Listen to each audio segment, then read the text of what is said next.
من أنا من أنا من أنا لولاكم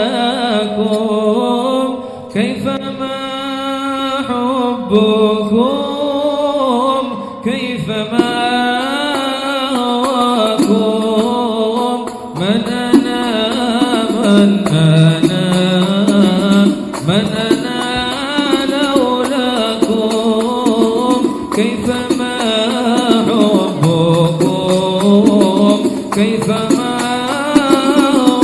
هواكم من أنا من أنا من أنا لولاكم كيفما حبكم كيفما هواكم من أنا من أنا من أنا لولاكم كيفما حبكم كيفما هواكم سواي ولا غيركم سواكم لو أمان في المحبة علي ولكم أنتم مرادي وأنتم قصدي ليس أحد في المحبة سواكم عندي من أنا من أنا من أنا لولاكم كيفما حبكم كيفما هواكم من أنا من أنا من أنا لولاكم كيفما حبكم كيفما هواكم ما زادني في هواكم وجدي قلت يا سادتي وهو الثالث من أركان الإسلام فهو إمساك معروف على وجه مخصوص ومنه النية لكل يوم وتبييتها من الليل والإمساك عن المفطرات من الطعام والشراب والجماع والاستمناء بمباشرة والاستقاءة بالاختيار. Wa amma shaum, dan adapun berpuasa, wa huwa tsalitsu min arkanil Islam, dan ia adalah yang ketiga daripada rukun-rukun Islam, yakni yang 5 perkara. Puasa atau shaum dalam makna secara bahasa adalah al-imsak, yaitu menahan diri.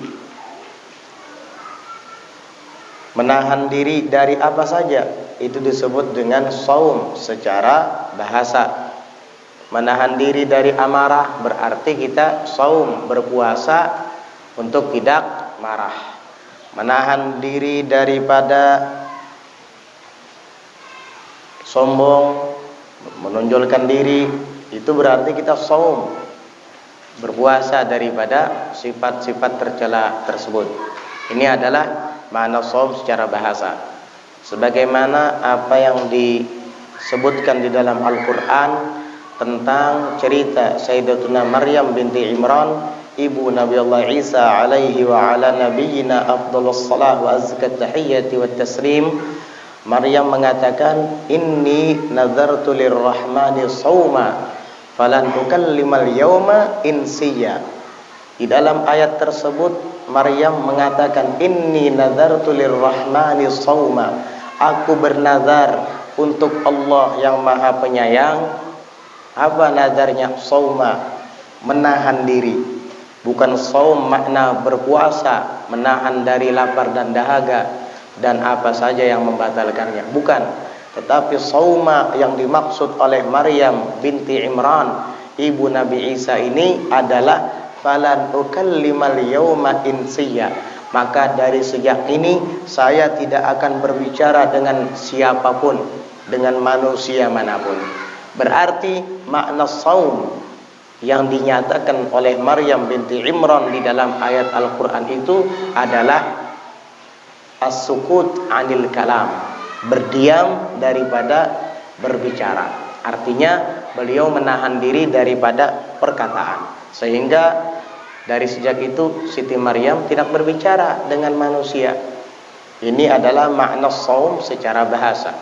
Ketika kita menahan diri, tidak makan, tidak minum, tidak berbicara atau apapun, saat itu kita sedang disebut dengan shaim, berpuasa. Tetapi atas makna lugawi, bukan makna syar'i. Sekarang pian bisa dikatakan puasa. Ulun shaim sekarang, puasa. Karena ulun tidak makan, tidak minum sekarang ini. Ya walaupun nanti ulun makan dan minum. Kenapa? Karena secara bahasa di saat kita menahan diri daripada sesuatu, entah itu makan, entah itu minum, sekarang kita disebut dengan shaim, mumsik, menahan diri daripada itu. Secara bahasa. Jadi ketika ditanya, kamu kok nggak makan, nggak minum? Saya puasa saat ini. Puasa dalam makna bahasa, bukan dalam makna syar'i. Tapi kalau makna yang dimaksud adalah makna syar'i, maka puasa adalah al-imsaku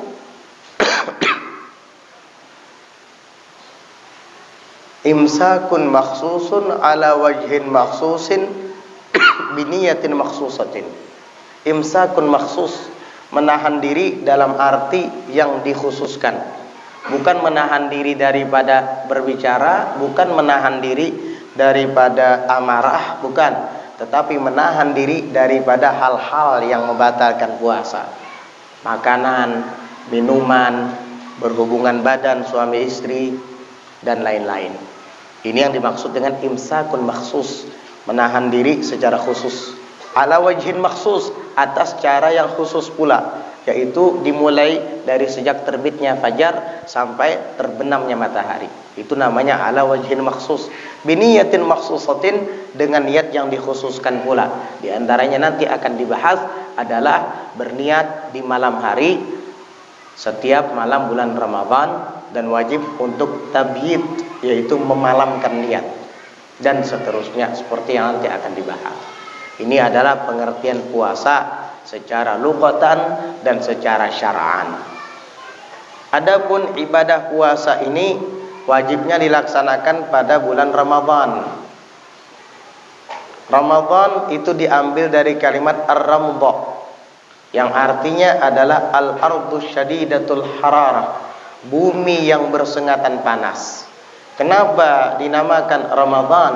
Karena pada waktu itu orang-orang Arab ketika akan memberikan nama kepada bulan bertepatan dengan musim yang sangat panas di bumi yang panas pula. Maka dinamakanlah bulan itu dengan bulan Ramadan. Makanya di bulan Ramadan di Timur Tengah itu musim panas.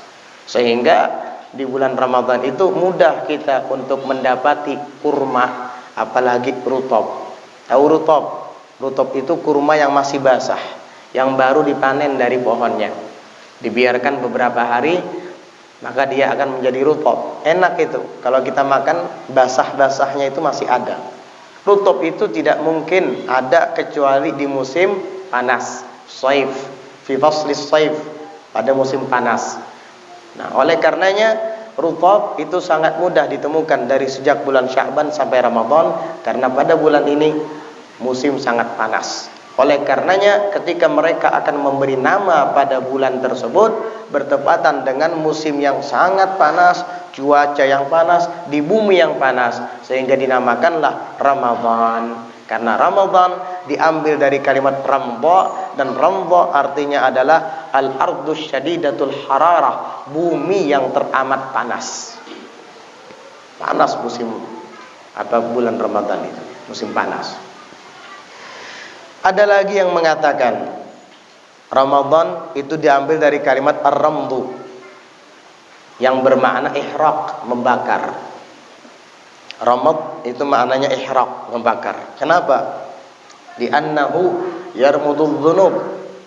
Karena puasa di bulan Ramadan itu dapat menghanguskan dosa-dosa manusia. Sehingga dinamakanlah Ramadan li'annahu yarmududz dzunub, karena dia dapat membakar dosa-dosa manusia. Orang yang berpuasa di bulan Ramadan, maka dosa-dosanya akan Allah Ta'ala hilangkan, Allah akan hanguskan.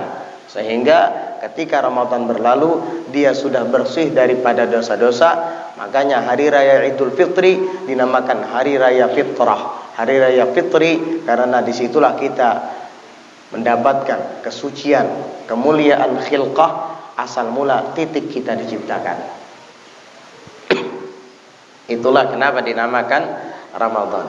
Dan puasa di bulan Ramadan itu ada yang mengatakan adalah khususiyah umat Nabi Muhammad sallallahu alaihi wasallam. Itu khusus untuk umat Nabi Muhammad sallallahu alaihi wasallam. Qila, ada lagi yang mengatakan tidak. Sebenarnya berpuasa di bulan Ramadan itu adalah kewajiban yang sudah diwajibkan oleh Allah sebelum diwajibkan atas umat Nabi Muhammad SAW. Dari dulu sudah ada.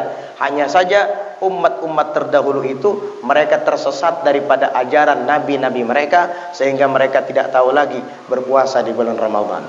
Datang Nabi Muhammad SAW, maka ibadah yang tadinya sudah hilang dari muka bumi lantaran umatnya banyak yang tersesat, akhirnya kembali diadakan oleh Allah Subhanahu wa taala melalui Nabi Muhammad sallallahu alaihi wasallam. Dan itu berdasarkan Al-Qur'an, berdasarkan firman Allah Subhanahu wa taala yang berbunyi, ya ayyuhalladzina amanu kutiba alaikumus shiyamu kama kutiba alal ladzina min qablikum la'allakum tattaqun. Wahai orang-orang yang beriman, telah diwajibkan atas kalian berpuasa sebagaimana diwajibkan atas orang-orang yang ada di sebelum kalian, agar kalian menjadi orang yang bertakwa. Ini ada lagi yang mengatakan bahwa puasa di bulan Ramadan itu memang khususiyah untuk umat Nabi Muhammad saja. Adapun puasa yang diwajibkan kepada umat-umat sebelum Nabi Muhammad itu bukan di bulan Ramadan, mungkin di bulan lainnya. Khusus untuk puasa dan melaksanakannya di bulan suci Ramadan untuk Nabi Muhammad SAW dan umatnya, begitu. Puasa di bulan Ramadan itu diwajibkan pada tahun kedua setelah hijrah Nabi kita Muhammad sallallahu alaihi wasallam ke kota Al-Madinatul Munawwarah, tahun kedua Hijriah. Berarti selama di kota Mekah beliau berdakwah, menyebarluaskan agama Islam selama kurang lebih 13 tahun, belum ada puasa. Belum ada puasa. Pas beliau pindah ke kota Madinah pada tahun kedua Hijriah, di bulan Sya'ban Allah Subhanahu wa taala wajibkan berpuasa di bulan Sya'ban. Perintahnya di bulan Sya'ban. Lalu kemudian wajibnya melaksanakan di bulan Ramadan, yaitu setelah turun ayat faman syahida minkumus syahra falyasum. Barang siapa di antara kalian telah menyaksikan bulan itu, yakni Ramadan, falyasum, maka hendaknya ia berpuasa. Perintah yang dimaksud di dalam ayat itu adalah lil wujub, perintah yang wajib. Untuk siapa? Umat Nabi Muhammad sallallahu alaihi wa ala alihi wasallam.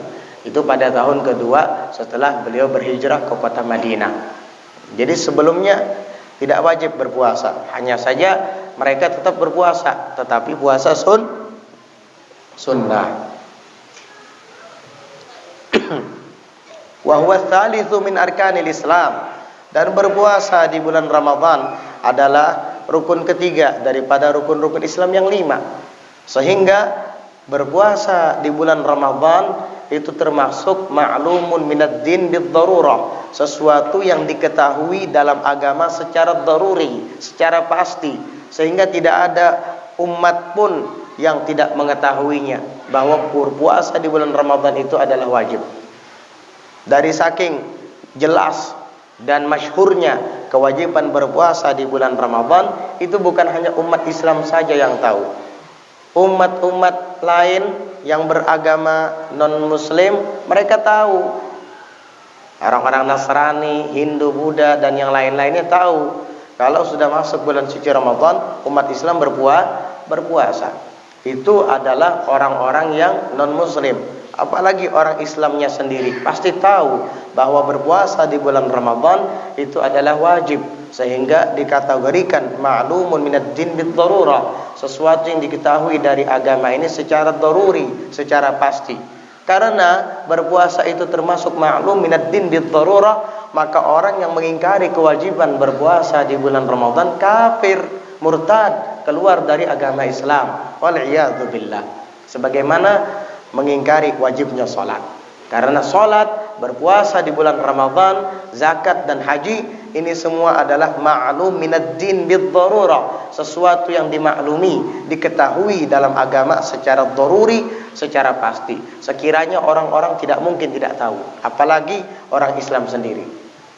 Jadi orang yang mengingkari wajibnya berpuasa di bulan Ramadan, dia murtad dan keluar dari agama.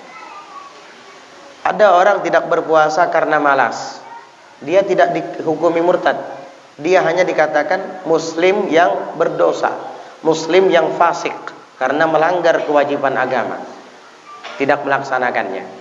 Tapi ada juga orang yang tidak berpuasa di bulan suci Ramadan, ketika ditanya apa, dia menjawab tidak wajib. Loh, kenapa tidak wajib? Karena saya sudah sampai misalnya, atau lain sebagainya. Maka orang ini dikhawatirkan murtad. Bukan dikhawatirkan lagi, dipastikan murtad, karena dia mengingkari wajibnya puasa. Tugas kita apa? Tugas kita adalah menegurnya. Tugas kita adalah berdialog. Kita ajak bicara. Apa alasan kamu kalau berpuasa itu tidak wajib? Enggak, puasa itu cukup hari pertama, kemudian pertengahan dan hari terakhir. Loh, kok bisa? Di dalam Al-Quran kan disebutkan, man jaa bil hasanati falahu asyru amthaliha. Barang siapa yang mendatangkan satu kebaikan saja, maka dia berhak mendapatkan 10 kali lipatnya. Berarti hari pertama sehari itu sama dengan 10. Di pertengahan sehari sama dengan 10, 20. Di hari terakhir sehari sama dengan 10, berarti 30. Wah, ini kamu menghitung secara matematis, secara matematika. Ya nggak bisa seperti itu. Man jaa bil hasanati, barang siapa yang mendatangkan satu kebaikan, berarti yang didatangkan satu. Falahu asyru amthaliha, maka baginya 10 kali lipatnya pahala. Bedakan antara amal dengan ganjaran. Amalnya tetap satu, tapi ganjarannya yang 10 kali lipat. Bukan berarti puasanya dilipatkan menjadi 10, bukan. Yang namanya berpuasa sehari ya sehari. Cuma balasan dari Allah untuk kita dilipat gandakan sampai 10 kali lipatan ganda. Tapi dari kitanya untuk Allah hanya satu. Begitu matematis yang benar. Kalau kamu menghitungnya seperti tadi pakai kalkulator, 10 tambah 10 tambah 10 30, ya sudah selesai. Itu namanya hitungan orang yang tidak berpendidikan. Itu namanya hitungan anak-anak yang baru bisa berhitung. Gak bisa seperti itu. Karena di dalam Al-Quran sudah jelas dibahas, faman syahida minkumus syahr, faman syahida minkumus syahra, barang siapa yang menyaksikan di antara kalian syahra. Syahra itu Ramadan. Ramadan itu bisa 29 hari, bisa 30 hari. Apa perintah Allah bagi orang yang sudah menyaksikan bulan Ramadan? Falyasumhu, maka hendaknya dia berpuasa. Kemana? Di mana? Padanya bulan itu. Bulan apa? Ramadan. Allah tidak menyebutkan falyasum salasata ayyamin minhu misalnya. Hendaknya dia berpuasa 3 hari saja darinya. Enggak ada seperti itu. Kita kasih nasihat, kita ajak dialog. Allah mengatakan faman syahida minkum syahr, barang siapa menyaksikan di antara kalian bulan itu, falyasumhu, maka hendaknya ia berpuasa di bulan itu. Tidak ada Allah mengatakan hendaknya dia berpuasa di awalnya, di tengahnya dan di akhirnya. Enggak ada. Itu endasmu yang kayak gitu. Dari kepala kamu sendiri yang kayak gitu. Enggak ada, dihitung-hitung, ditafsir-tafsirkan sendiri. Man qala fil Qur'ani bi ra'yih falyatabawwa maq'adahu minan nar. Barang siapa yang mengatakan, mentafsirkan, berkomentar mengenai Al-Qur'an dengan pendapatnya sendiri, yaitu endasmu tadi, falyatabawwa, maka hendaknya ia menyiapkan maq'adahu minan nar, tempat duduknya di neraka. Kapan? Dari sekarang, jangan nunggu hari kiamat. Booking sama malaikat Malik.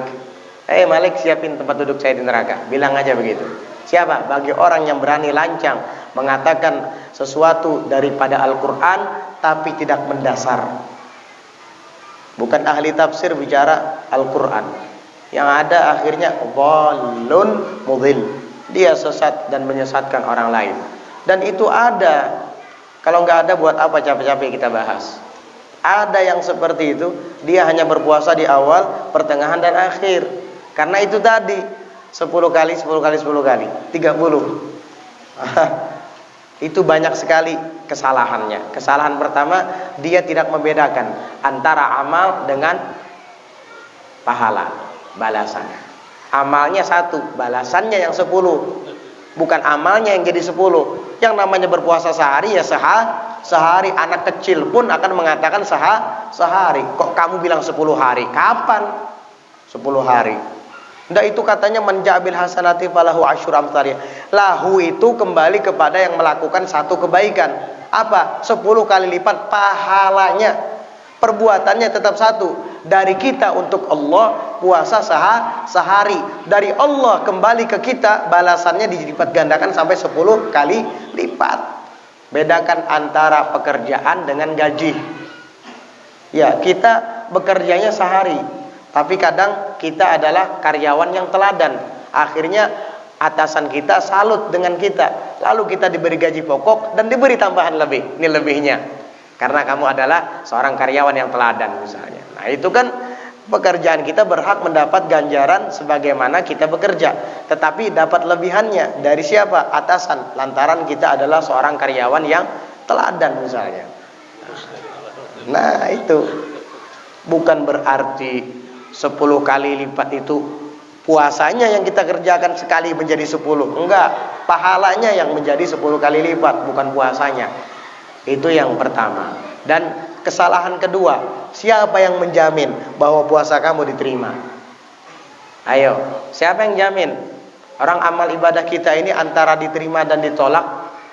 Kita tidak bisa memastikan bahwa puasa saya diterima sama Allah dan akan dibalas menjadi 10 kali lipat. Siapa yang berani menjamin itu? Udahlah, jangan macam-macam. Kesalahan ketiga bagi orang yang punya pendapat seperti itu adalah, kalau kamu berpuasa hanya 3 hari, pertama, pertengahan dan akhir, kamu mendapat 10 kali lipatnya, berarti 30 kali lipat.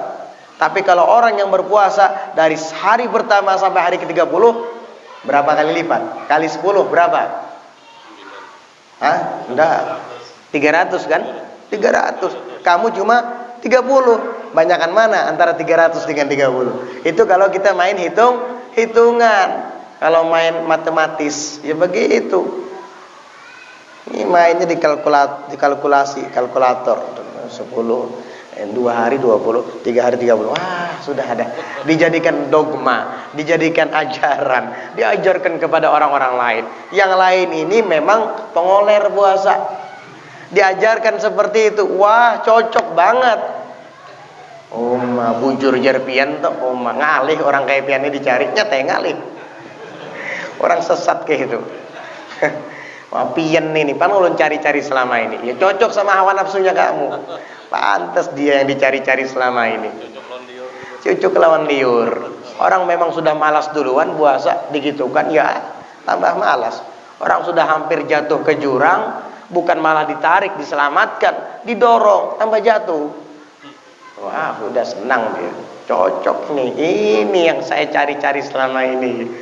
Ya, Pengen masuk surga tapi santai, mimpi kamu. Pengen jadi orang kaya aja nggak bisa santai, harus kerja terus. Ini surga yang mau diraih, mau mendapatkan tanpa amal. Lucu.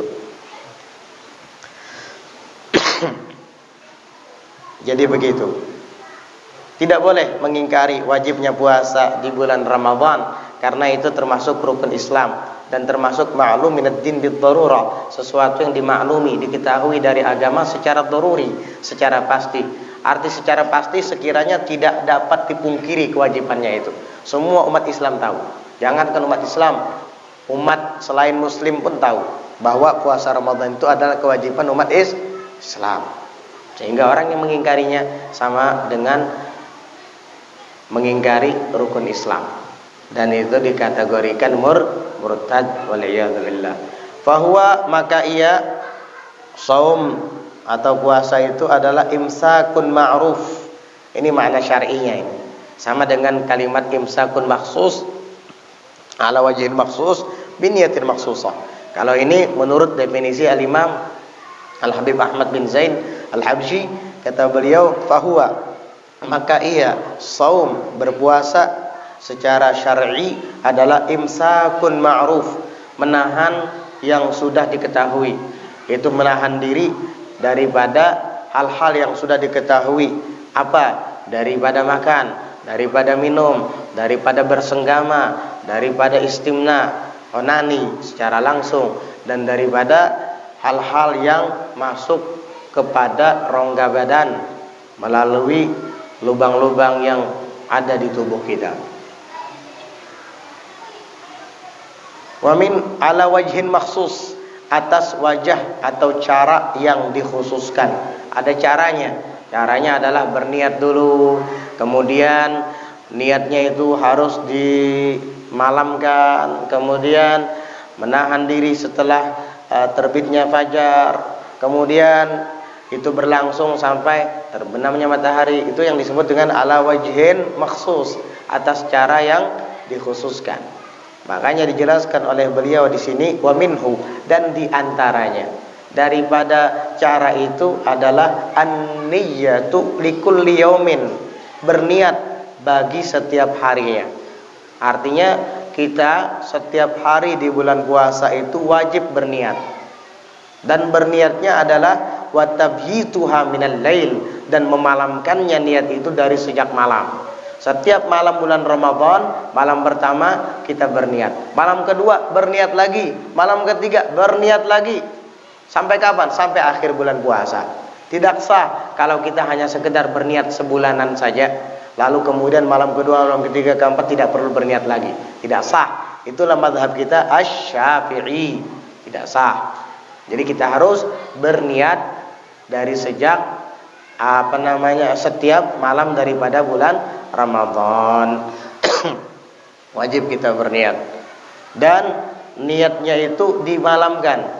Arti dimalamkan, tidak boleh kita berniatnya setelah terbit fajar.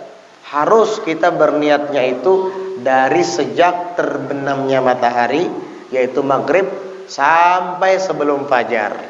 Kalau kita berniatnya setelah fajar, maka itu tidak disebut dengan tabyid. Itu tidak dianggap memalamkan niat, karena fajar sudah terbit, tidak sah puasanya. Ini yang kita bicarakan adalah puasa fardu. Sekali lagi, yang kita bicarakan puasa fardu di bulan Ramadan. Adapun puasa sunnah, gak apa-apa. Puasa sunnah itu boleh berniat walaupun tidak dimalamkan niatnya, asal sebelum tergelincir matahari dari pertengahan langit. Maksudnya sebelum masuk waktu zuhur, masih boleh bagi kita untuk berniat puasa sunnah. Kebetulan misalnya kita bangun tidur, nggak ada sarapan, nggak ada makanan, nggak ada minuman, sudah jam 7 pagi, udah dah saya niat puasa aja hari ini. Kebetulan hari Senin, saya niat puasa Senin, sah. Karena jam 7 masih belum masuk waktu zuhur, masih belum tergelincir matahari. Dan kamu dari sejak mulai terbit fajar tersebut, mulai terbit fajar tadi, tidak makan, tidak minum dan tidak bersenggama atau melakukan hal-hal yang batalkan puasa, nggak apa-apa, sah, asal puasa sunnah. Tapi kalau seandainya niatnya setelah zuhur, nggak boleh. Atau sebelum zuhur, sebelum tergelincir matahari, tapi pagi tadi makan, minum, ngopi, saya mau niat puasa, ya nggak sah. Enak aja, udah makan, udah ngopi, mau niat puasa, nggak sah. Nah, itu puasa sunnah. Kalau puasa fardu beda, wajib tabyid, memalamkan niat. Tapi bagaimana kalau seandainya di malam hari itu kita berniat di awal malam pertama bulan Ramadan, kita berniat puasa sebulanan penuh dengan bertaklid ke mazhab Maliki. Karena menurut Imam Malik, dalam mazhab Maliki boleh bagi kita untuk berniat puasa di awal bulan Ramadan sebulanan penuh. Nawaitu shauma syahri Ramadan kullihi. Misalnya, saya berniat puasa di bulan Ramadan sepenuhnya. Sah. Kalau dalam mazhab Malik sah. Lalu kita bertaklid ke mazhab Imam Malik, berniat di malam itu. Maka sewaktu-waktu nanti ketika kita tidak berniat di malam hari, lalu kemudian masuk waktu fajar, kita tetap menjalankan puasa. Lagi pula dalam mazhab Imam Syafi'i, walaupun tidak sah, tetap wajib imsak, tetap wajib untuk tidak makan dan tidak minum. Jangan mentang-mentang tadi malam lupa niat puasa dan merasa puasanya tidak sah, lalu dia seenaknya makan, seenaknya minum. Nggak boleh, haram, dosa. Daripada nggak sah, Beb. Ya betul, tugasmu tetap menahan diri daripada lapar dan dahaga, tetapi nanti diqadha. Paham? Tapi kan saya sudah berniat taklid ke mazhab Imam Malik. Nah, para ulama mengatakan, boleh-boleh saja kamu berniat taklid ke mazhab Imam Malik, tapi alangkah baiknya nanti tetap kamu qadha. Kenapa? Karena kamu bermadhab Syafi'i. Nah, terus apa gunanya saya berniat di malam pertama bulan Ramadan puasa sebulanan penuh dengan bertaklid ke mazhab Malik? Apa gunanya itu? Gunanya adalah kamu mendapat pahala puasa fardu di bulan Ramadan menurut mazhab Malik. Tetapi karena kamu mazhab Syafi'i, kamu tetap mengqadhanya nanti di bulan lain, maka kamu dapat pahala double. Puasa Ramadan yang kamu tidak berniat karena bertaklid ke mazhab Imam Malik tadi, tetap kamu dapat pahalanya menurut mazhab Maliki.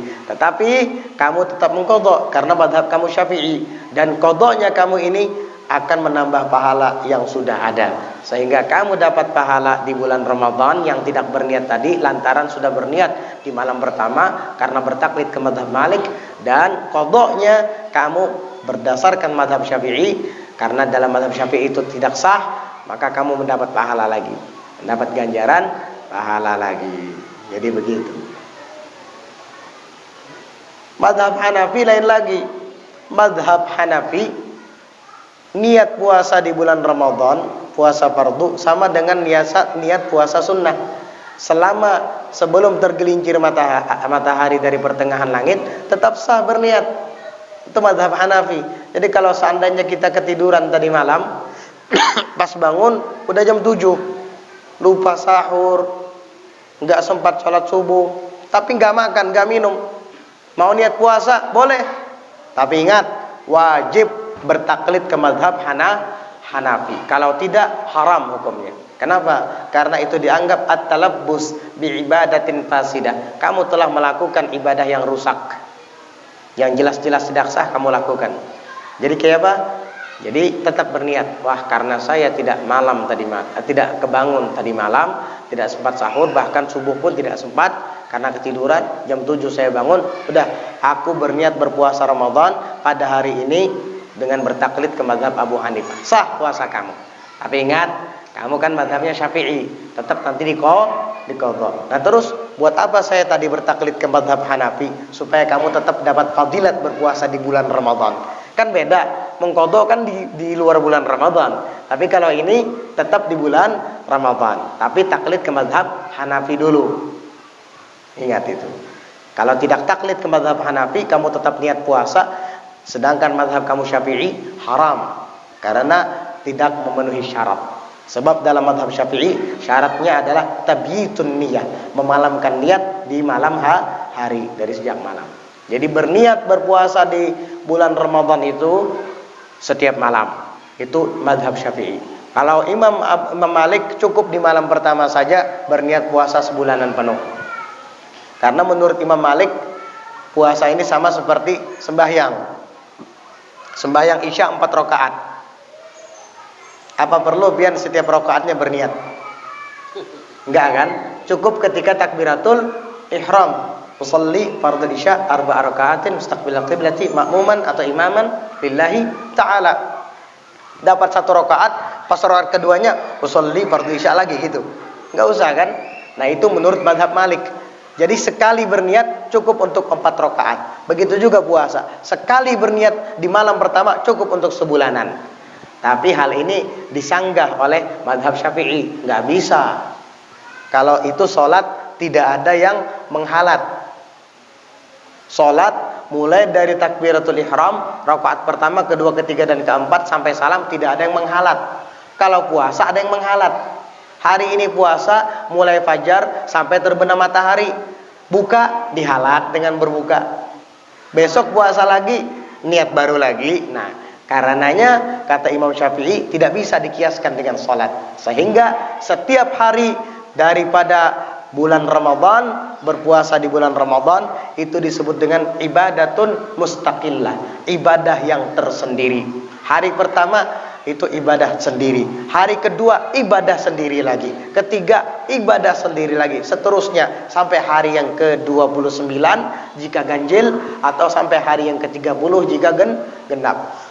Itu alasan mazhab Asy-Syafi'i radhiyallahu anhu warda. Itulah ikhtilaful ulama'i rahmatul ummah. Khilaf perselisihan antara ulama rahmat bagi umat. Kita umat yang berselisih Imam Syafi'i, yang berselisih Imam Malik, yang berselisih pendapat Imam Hanafi, tapi kita mendapat rahmat dari perselisihan itu. Buktinya kita bisa bertaklid ke mazhab Hanafi. Ya walaupun tetap kita qadha karena mazhab kita Syafi'i, setidaknya kita tetap mendapatkan pahala berpuasa di bulan Ramadan tadi atas mazhab menurut mazhab Hanafi. Ya nanti kita qadha, tetap qadhanya kita itu menambah pahala baru lagi. Enak kan? Rahmat. Ya, pian bisa tahu perselisihan pendapat itu karena pian belajar, karena hadir ke majelis. Coba nggak hadir ke majelis, nggak belajar, nggak tahu. Itulah keutamaan menuntut ilmu, dari yang tidak tahu menjadi tahu. Bagaimana niatnya?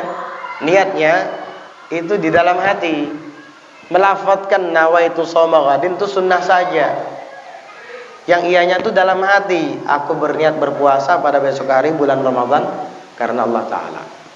Tadi dimulai dari sejak terbenamnya matahari, yaitu maghrib. Dari sejak maghrib itu sudah boleh kita niat puasa.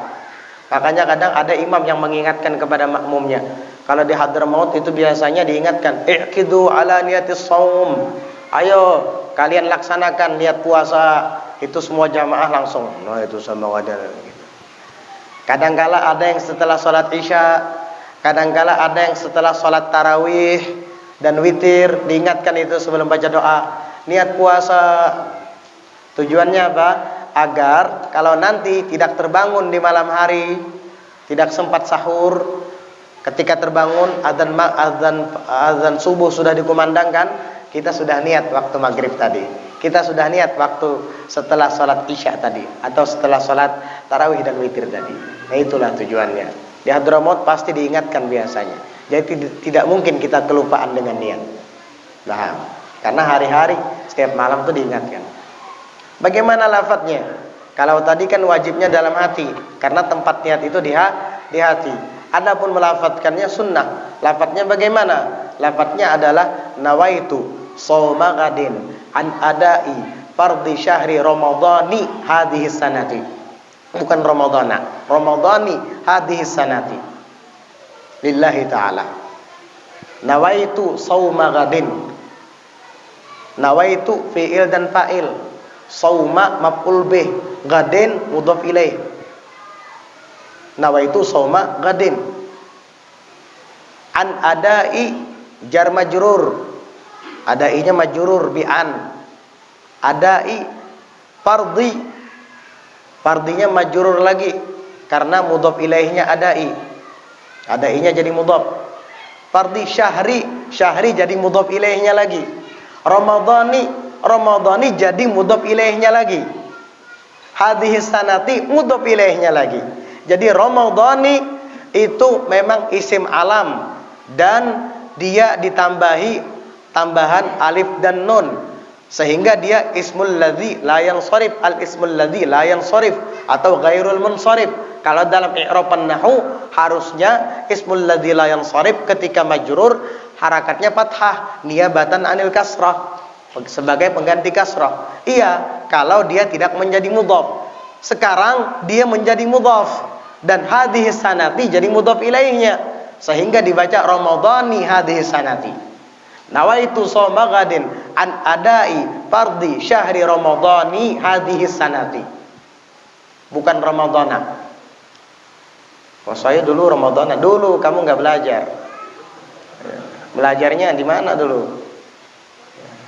Ramadhani hadhihi sanati. Saya lihat di film Ipin Upin di Ramadhana hadhihi sanati. Ya, belajar sama Ipin Upin kamu. Iya. Tapi kalau saya mau baca Ramadhana juga ada wajahnya enggak Beb dalam i'rab? Ada solusinya, ada jalannya enggak dalam i'rab? Ada. Tapi jangan hadhihi sanati, hadhihi sanata. Jadi dzaraf. Dzaraf zaman. Jadi nawaitu shauma ghadin an adai fardhi syahri ramadhana. Putus itu namanya bil qat'i, diputus, jangan diidhafatkan. Syahri ramadhana sudah titik hadhihi sanata di tahun ini. Tapi dalam ilmu ma'ani kan dalam ilmu balaghah itu dibahas ada ilmu bayan, ada ilmu ma'ani, ada ilmu badi'. Nah, dalam ilmu ma'ani itu kurang tepat. Kenapa? Karena hadhihi sanata tidak perlu disebut sebab kita sudah mengatakan nawaitu shauma ghadin. Saya berpuasa besok hari. Kalau besok hari ya tahun ini, mana mungkin tahun depan besok hari. Iya, hadhihi sanata ya tahun ini ya ghadin itu ya tahun ini. Jadi apa? Hadhihi sanati saja, Ramadan yang tahun ini. Nah, kalau nya ghadin tahun ini pasti sudah mutalazim. Kalau disebut ghadin ya tahun ini, besok ya tahun ini. Masa besok tahun depan? Jadi tidak ada maknanya kalau dikatakan syahri ramadhana hadhihi sanata. Amun pian hendak memaksakan juga dibaca ramadhana. Enggak ada maknanya. Jadi kalau kita baca syahri ramadhani hadhihi sanati, nah ini ada maknanya. Itu bulan Ramadan tahun ini. Karena dimungkinkan kita niat qada Ramadan tahun kemarin, bisa saja kan? Tapi begitu ditambahkan idhofat mudhof ilaih hadhihi sanati, maka yang dimaksud puasa besok itu adalah Ramadan ini, bukan Ramadan yang kemarin. Karena mungkin kemarin kita punya qadaan. Itulah fungsinya. Kenapa para fuqaha, para ahlul lughah memilih hadhihi sanati, Ramadhani hadhihi sanati lebih afdal daripada Ramadhana hadhihi sanata. Karena maknanya. Jadi memandang dari segi makna. Bukan berarti ada wajah di dalam nahwu, dalam ilmu nahwu bisa saja di i'rab, tetapi tidak semua yang bisa menerima i'raban itu sesuai dengan makna yang diinginkan. Makanya i'rab bismillahirrahmanirrahim itu ada yang mengatakan bisa sampai 9. Boleh dibaca bismillahirrahmanirrahim, bismillahirrahmanirrahim, bismillahirrahmanirrahimi, bismillahirrahmanirrahimu. Ada sampai 9 wajah itu. Ada yang boleh dalam qiraah, ada yang boleh dalam i'rab saja. Jadi dalam ilmu nahwu mungkin bisa dicarikan wajah i'rabnya, tapi dalam ilmu ma'ani kadang tertolak. Begitu, paham? Jadi yang benar sekali lagi, yang paling tepat itu adalah nawaitu shauma ghadin an adai fardhi syahri ramadhani hadhihi sanati lillahi ta'ala. Ramadhani hadhihi sanati, mudhaf dan mudhaf ilaih. Hadhihi itu isim isyarah fi mahalli jarrin mudhaf ilaih. As-sanati jadi badalnya. Jadi badalnya hadhihi musyar ilaih namanya. Setiap ada isim isyarah pasti ada musyar ilaihnya. As-sanati jadi musyar ilaih. Ngerti enggak? Enggak belajar nahwu yang enggak tahu. Tapi yang belajar nahwu insyaallah paham, yang pernah mondok paham. Musyar ilaih biasanya di i'rab menjadi badal. Badalul kulli minal kull, atau badalul syai' minasy syai', atau badal mutabiq. Bingung ya? Udah dah, kalau nggak paham nahwu ikuti aja yang bisa nahwu. Iya. Nawaitu shauma ghadin an adai fardhi syahri ramadhani hadhihi sanati lillahi ta'ala. Jangan ikut ajaran Ipin Upin lagi. Saya dengar di film Ipin Upin Ramadhana hadhihi sanati. Ya, ente belajarnya sama Ipin Upin. Ya kayak gitu jadinya. Nggak, Beb, saya di SD begitu. Ya di SD mana tahu guru SD sama nahwu. Kecuali guru SD-nya pernah mondok. Iya. Saya mendengar di YouTube, YouTube lagi. Iya. Jadi begitu, niatnya begitu, lafaz niatnya begitu. Wal imsaku dan diantaranya juga diantara yang wajib dilaksanakan dalam berpuasa, al imsaku menahan diri anil mufattirati daripada hal-hal yang membatalkan puasa. Apa saja? Minat ta'am, daripada makanan, wasyarab dan minuman. Kecuali lupa. Kalau lupa nggak batal. Kita dalam keadaan lupa makan walaupun habis sepiring, iya, minum habis 3 gelas, baru ada yang ngasih tahu, loh, kok kamu makan minum? Bukannya sekarang puasa? Astagfirullah, sambil meriga. Nggak apa-apa, sah puasanya. Kenapa? Karena lupa. Jadi sampai ada di dalam apa namanya, lugus itu tebak-tebakan. Istilah orang Hadramaut. Kata orang Hadramaut, man akala nasian lam yabtul shaumuh illa fi Indonesia. Man akala nasian lam yabtul shaumuh illa fi Indonesia. Barang siapa makan dalam keadaan lupa, tidak batal puasanya kecuali di Indonesia. Loh kenapa? Karena man akala nasian, barang siapa yang makan nasi, batal puasanya. Jadi kalau nasian yang di Indonesia ini artinya makan nasi, bukan nasian bermakna lupa. Karena nasian itu bahasa Arabnya lupa, bahasa Indonesianya makanan. Jadi man akala nasian kalau diterjemahkan dalam bahasa Indonesia, barang siapa yang makan nasi, ya batala saumu, batal puasanya. Tapi kalau dalam konsep atau konteks bahasa Arab, man akala nasian, barang siapa yang makan dalam keadaan lupa, nasian itu lupa, bukan nasi, makanan. Lam yabtul saumu, enggak batal puasanya illa di Indonesia, kecuali di Indonesia. Karena makna nasian di Indonesia adalah nasi. Jadi begitu. Menahan diri dari makan dan minum kecuali lupa. Wal jima' dan berhubungan badan, suami istri enggak boleh di dalam berpuasa berhubungan badan. Kalau dia tetap berhubungan badan wajib bayar kafarat, kafaratul uzma, kafaratul uzma dalam jima', bersenggama suami istri. Apa kafaratul uzma? Wajib kamu tahriru raqabatin mu'minah salimatin minal aib, memerdekakan budak mukmin yang selamat dari aib, dari cacat. Nggak bisa sekarang mana ada perbudakan. Ya sudah, kamu wajib berpuasa syahraini mutatabi'ain, berpuasa 2 bulan berturut-turut. Jadi mulai usahakan pilih bulannya, jangan memilih bulan Syawal. Karena kalau memilih bulan Syawal, hari pertama bulan Syawal haram puasa. Dan jangan memilih bulan Dzulhijjah. Kenapa? Karena dalam bulan Dzulhijjah ada hari tasyrik 11, 12, 13. Itu dapat memutus tatabu'. Jadi pilih bulan lain yang sekiranya kita bisa melaksanakan puasa 2 bulan berturut-turut. Ingat itu. Jadi kalau kita sudah berpuasa 1 bulan berhasil, kemudian 1 bulan setengah batal, ulang lagi dari awal. Karena apa? Syahraini mutatabi'ain, 2 bulan berturut-turut, nggak boleh batal dalam 2 bulan ini. Kok bisa begitu, Beb? Karena kamu menjimai istri kamu di bulan Ramadan.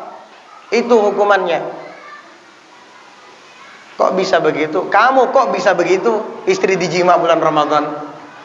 Udah tahu puasa, jangan kok bisa begitu. Enak aja menyalahkan agamanya. Giliran kamu menjima istri kamu, nggak mau disalahkan. Mestinya kita yang bicara, kok kamu bisa begitu? Bulan Ramadan menjima istri. Jangan kok bisa begitu. Hukum kamu yang disalahkan, jangan hukumnya yang disalahkan. Ya saya sih menikah bulan Ramadan. Tiwas, kenapa nikah bulan Ramadan? Gak sabar, tunggu bulan Syawal aja. Nikah bulan Ramadan. Siapa yang bilang sunnah nikah bulan Ramadan? Malam salikur, Anda ada malam salikur. Mau malam salikur, 2 likur, 3 likur.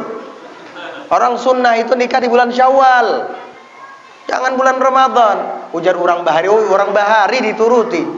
Orang bahari itu ada bujur, ada salahnya, ada juga. Kalau sesuai dengan ajaran Islam, dukung. Tapi kalau tidak sesuai, ya jangan.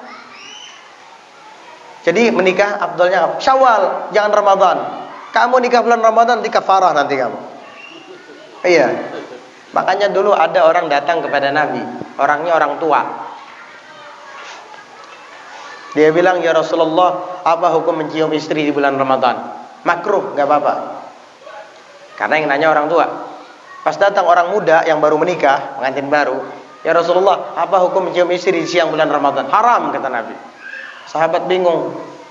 Ya Nabi, 1 pertanyaan dari 2 orang jawabannya berbeda. Pertanyaannya sama, tapi dari 2 orang berbeda, kok jawabannya beda-beda? Kata Nabi, yang pertama itu orang tua yang nanya. Dia dapat mengendalikan syahwatnya, karena sudah profesional itu, tua dah. Ya bisa mengendalikan syahwat. Kalau yang kedua tadi datang ke saya, anak muda masih menggebu-gebu, itu nggak bisa diajak bercumbu, bisa nanti kebablasan, dia wajib kafarah nanti. Oh, jadi begitu. Ini akibat menikah di bulan Ramadan. Kenapa nikah bulan Ramadan? Sabar, tunggu bulan Syawal. Bulan Syawal itu sunnah menikah di bulan Syawal. Ujar orang bahari pipe kada boleh jadi gapit 2 khutbah. Nah, ini ada pertanyaan malam Ahad 2 minggu yang lalu itu. Kenapa emang orang bahari mau orang bahari terus? Kada ada dalil lain, gak selain orang bahari. Hah? Bulan Syawal itu bulan yang paling bagus untuk kalian menikahkan anak kalian. Sunnah, Nabi yang nyuruh. Nah, ujar orang bahari digapit 2 khutbah. Emang kenapa kalau digapit 2 khutbah? Emang khutbah itu sesuatu yang menakutkan? Khutbah itu ibadah. Khutbah Idul Fitri, khutbah Idul Adha. Dua-duanya ibadah, dua-duanya perbuatan mulia, dua-duanya perbuatan yang baik. Mestinya sesuatu yang terjadi di antara 2 hal yang baik, 2 hal yang mulia juga baik dan mulia. Kamu dari mana mengambil bahwa itu tidak baik? Dari mana datangnya? Di sini khutbah Idul Fitri, di sini khutbah Idul Adha, antara Syawal dan Dzul Hijjah. Kan bagus. Mestinya di antara 2 hal yang bagus, di tengah-tengahnya bagus. Kan begitu. Awalnya bagus, akhirnya bagus, tengah-tengahnya bagus juga. Ini aneh-aneh saja, digapit 2 khutbah, digapit 2 khutbah. Emang kenapa kalau digapit 2 khutbah? Nah itu. Dan memang di dalam kitab Kanzun Najah was Surur, jahiliyah, orang jahiliyah terdahulu gak mau menikahkan anaknya di bulan Syawal. Karena i'tiqad dan keyakinan mereka, pernikahan yang dilaksanakan di bulan Syawal akan dihadiri oleh setan dan sekutunya.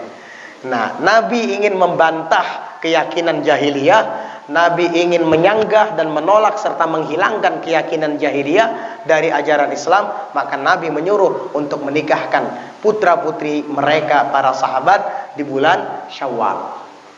Nah, begitu. Biar rupanya kepercayaan dan keyakinan jahiliyah itu masih nempel, melekat. Lalu diwarisi orang bahari. Tidak tahu orang baharinya kapan itu. Orang bahari Bib, ya mungkin sekitar 300-200 tahun yang lalu. Oh, itu bukan bahari baru. Kita orang baharinya Rasulullah. Berapa? Sudah 1400 tahun lebih. Lebih bahari kami daripada kamu. Kamu baharinya kan paling Indonesia kapan masuk Islam? Dulu-dulu kan Hindu sama Buddha. Jadi orang baharinya paling ya 3 abad yang silam. Sebelum Islam masuk atau 4-5 abad yang silam. Kalau kita orang baharinya zaman Rasulullah dulu, udah 15 abad yang lalu. Jadi lebih bahari mana? Lebih bahari kita kali daripada kamu. Jadi orang bahari yang sebenarnya itu adalah Rasulullah sallallahu alaihi wasallam. Itu orang bahari. Kalau bicara orang bahari, Rasulullah lebih bahari daripada kamu. Paham? Hati-hati. Gak bisa puasa 2 bulan berturut-turut. Gak bisa, apa alasannya? Saya orang tua, umur saya sudah 70 tahun. Sebulan itu aja puasa tepangsar. Oh, ya 70 tahun masih jima istri siang bolong bulan Ramadan. Ya gak apa-apa. Kalau memang kamu tidak sanggup, kamu wajib memberi makan it'amu sittina miskinan, 60 orang fakir, 60 orang miskin. Setiap orang fakir dan miskin wajib kamu berikan 1 mud beras. Berarti 60 mud. 60 miskin masing-masing diberi 1 mud. Ya, 1 mud itu kurang dari 1 liter. Anggaplah 1 liter. Lebih bagus lebih daripada kurang. Berarti 60 liter. Berapa belek? 3 belek ya. Anggap 3 belek. Setiap 1 orang fakir dikasih 1 liter. Itu cara ketiga setelah tidak bisa melalui atau melakukan 2 cara pertama. Tidak bisa memerdekakan budak dan tidak sanggup berpuasa 2 bulan berturut-turut karena alasannya tepat. Kalau kamu kenapa? Masih muda, masih kuat, kok nggak sanggup? Bukannya nggak sanggup, koler. Ya nggak bisa. Tetap kamu harus laksanakan puasa 2 bulan berturut-turut. Nah, makanya jangan menjima atau bersenggama berhubungan badan di siang bulan Ramadan. Karena kalau kamu membatalkan puasamu dengan cara bersenggama, maka batal puasamu dan wajib pula di samping mengqadha adalah memerdekakan budak. Jika tidak bisa, maka berpuasa 2 bulan berturut-turut. Dan jika tidak bisa karena alasan yang tepat tadi, lanjut usia misalnya, maka memberi makan 60 orang miskin atau orang fakir, masing-masing mereka diberi 1 mud beras. Wal istimna'i bimubasyaratin, dan istimna artinya mengeluarkan sperma bimubasyaratin dengan secara langsung. Bimubasyaratin di sini entah dengan dia sendiri memegang alat sensitifnya, atau dia suruh istrinya, naudzubillah, orang ini batal puasanya. Tapi kalau ihtilam cuman mimpi, nggak sengaja, nggak apa-apa, nggak batal. Itu bukan mubasyarah. Iya, ada orang tidur di siang hari Ramadan, ihtilam, lalu keluar sperma. Bangun tidur, jangan batalkan puasa kamu, sah, nggak apa-apa, karena itu bukan kehendak dari dirimu sendiri, dan itu bukan mubasyarah, bukan secara langsung. Mubasyarah atau secara langsung itu dipegang, kemudian mengeluarkan sperma, maka batal puasanya. Paham? Kemudian wal istiqaati bil ikhtiyar, dan memuntahkan dengan cara ikhtiar, dengan kemauannya sendiri, bukan dipaksa, atau bukan karena muntah dengan sendirinya. Enggak, dia sendiri yang ingin memuntahkan. Tidak ada perut parut kada mawal-wal, kada maula-ula, tidak mual-mual. Ya, tiba-tiba dia muntahkan sendiri, sampai muntah, batal puasanya itu. Tapi kalau orang yang sedang ada di perjalanan naik mobil lalu mabuk di perjalanan karena tidak kuat naik mobil lalu muntah, gak batal puasanya karena bukan kehendaknya, bukan ikhtiarnya. Kalau bisa menolak, dia tidak akan muntah. Tapi karena berhubung dia mabuk di perjalanan, tidak bisa menahan diri, sehingga dia masuk angin kah atau perutnya mual-mual lalu muntah, tidak disengaja, nggak batal puasanya asal setelah muntah kumur-kumur sampai bersih ya. Tapi kalau muntah ditelan ya, naudzubillah. Dan berkumur-kumurin jangan ditelan juga. Batal nanti puasanya kalau kayak gitu. Atau muntah dituntaskan dan diludahkan semuanya tapi nggak kumur-kumur, nanti liur yang baru datang ditelan, batal tetap. Kenapa? Karena mulutnya mutanajis, sedang bernajis. Muntah itu najis loh, najis. Kalau tidak dikumur-kumur dengan air berarti najis masih ada. Lalu liur yang baru datang kita telan, berarti liur itu bercampur najis dan kita telan, itu dapat membatalkan puasa. Jadi solusinya bagi orang yang mabuk di perjalanan, di kendaraan, sedangkan dia dalam keadaan berpuasa lalu muntah, puasanya tidak batal karena muntahnya bukan kehendaknya, bukan ikhtiarnya. Dan setelah muntah dia kumur-kumur, diludahkan kumur-kumur sampai bersih, sekiranya bekas-bekas muntah yang ada di mulut tidak ada lagi, maka sah puasanya. Teruskan, jangan diputuskan. Kecuali badannya sudah lemes, gak kuat nih, pusing dah kepala, perut, isi perut semuanya keluar. Ini kalau dibiarkan bakalan pingsan. Wah, kalau gitu udah makan aja kamu, nggak apa-apa. Karena itu sudah masuk dalam keadaan lemah, ya lemah, sakit. Tapi nanti dikobok. Tentang pepingsanan ya lah. Bil ikhtiyar. Wa min tamamis shaum kafful jawarih amma yakrahu Allah taala min al-a'dha'i sab'atil ati dzikruha wallahu a'lam bis-shawab. Insyaallah kita akan lanjutkan nanti di pelajaran berikutnya membahas tentang kesempurnaan puasa. Wallahu a'lam bis-shawab. Ada pertanyaan? Ya zakirin